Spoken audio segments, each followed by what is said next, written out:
হুঁশিয়ারি সমিতি নির্বাচন বা হুঁশিয়ারি সমিতি দীর্ঘদিন যাবৎ দেখে আসছি যে আসলে একইভাবে একই গদবাঁধা নিয়মে হুঁশিয়ারি সমিতি চলছে, যার কোনো নির্বাচন হয় না। আমরা 10 বছর আগে নির্বাচন দেখেছি, 10 বছর যাবৎ কোনো নির্বাচন দেখছি না। একই মুখ বারবারই আসছে, যার ফলে হুঁশিয়ারি মালিকদের যে পছন্দের একটা তালিকা থাকে, পছন্দের মানুষ থাকে, বা হুঁশিয়ারি সমিতি শিল্পের যে উন্নয়ন সেই দিকে চিন্তা করি আমি এই নির্বাচনে প্রার্থী হয়েছি।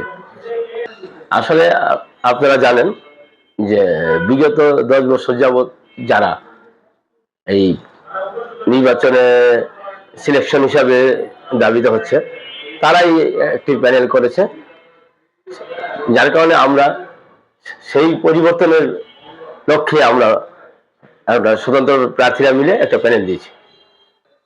আমি যদি নির্বাচিত হই আর বা না হই, হুঁশিয়ারি শিল্পের সাথে আমি থাকবো, হুঁশিয়ারি মালিকদের সাথে তাদের সাথে আমার ওঠা বসা থাকবে। তবে যদি আমি নির্বাচিত হই হুঁশিয়ারি মালিকদের দ্বারা, বিগত দিনে যে সকল দুর্নীতিগুলি হয়েছে, বিগত দিনে যে সমস্ত এই বিসিকে হুঁশিয়ারি সমিতির নামে যে সমস্ত প্লটগুলি রয়েছে, সেই প্লটগুলি অবৈধভাবে বিক্রি হয়ে গেছে, সেই প্লটগুলি উদ্ধারের চেষ্টা করব এবং হুঁশিয়ারি শিল্পের জন্য, হুঁশিয়ারি উন্নতির জন্য যা যা করা দরকার আমরা সেদিকে সেই লক্ষ্য নিয়ে কাজ করবো। বিগত দিনে যে প্যানেলটি ছিল, এই প্যানেলটি তো সিলেকশন প্যানেল ছিল, কোনো নির্বাচিত প্যানেল ছিল না। এরা বিগত 10 বছর যাবতীয় সিলেকশন প্যানেল, সেই সিলেকশন প্যানেলের বিপরীতেই আমরা একটা প্যানেল দিয়েছি, স্বতন্ত্র প্যানেল। আমরা প্যানেল থেকে যদি নির্বাচিত হই, হুঁশিয়ারি শিল্পের যে মালিকদের যে একটা সম্মান, মালিকরা যে সম্মানটা পাওয়ার কথা সেই সম্মানটা পায় না, তারা বছর বছর চাঁদা দেয়, হুঁশিয়ারি শিল্পের কোনো উন্নয়ন হয় না। তাই আমরা সেই হুঁশিয়ারি শিল্পের উন্নয়নের জন্যই আমরা নির্বাচনের মাঠে আছি। ইনশাল্লাহ আমরা যদি নির্বাচিত হই তাহলে পরিবর্তন তো অবশ্যই হবে, সেই পরিবর্তনের ধারাবাহিকতা রেখে আমরা কাজ করে যাচ্ছি। তবে আপনারা হয়তো জানেন যে বাণিজ্য মন্ত্রণালয় থেকে একটি আদেশ আসছে আগামীতে, যেখানে হুঁশিয়ারি সমিতিতে সভাপতি বা চেয়ারম্যান সরাসরি মালিকদের ভোটে নির্বাচিত হবে।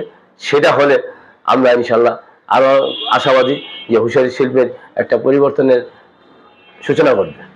আমি ভোটার ভাইদের কাছে অনুরোধ করব যে আসুন আমরা একটু পরিবর্তন করি।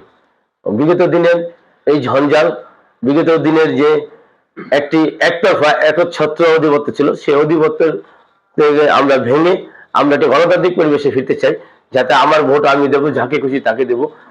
আমি নির্বাচনে দাঁড়িয়েছি, আমি বলি না আমাকে ভোট দেন, কিন্তু আমরা একচ্ছত্র অধিপত্যের বিরুদ্ধে যেহেতু আমরা এই নির্বাচনের ব্যবস্থা করেছি, আপনাদের কাছে আমার অনুরোধ থাকবে যে আমাদের জন্য আপনারা দোয়া করবেন, আমাদেরকে ভোট দেবেন, যাতে আমরা আপনাদের জন্য ভবিষ্যতে একটি সুষ্ঠু সুন্দর পরিবেশে এই হুঁশিয়ারি শিল্পের উন্নয়ন করানো যায়, সেই ব্যবস্থা করার জন্য আমি আপনাদের পাশে দাঁড়িয়েছি।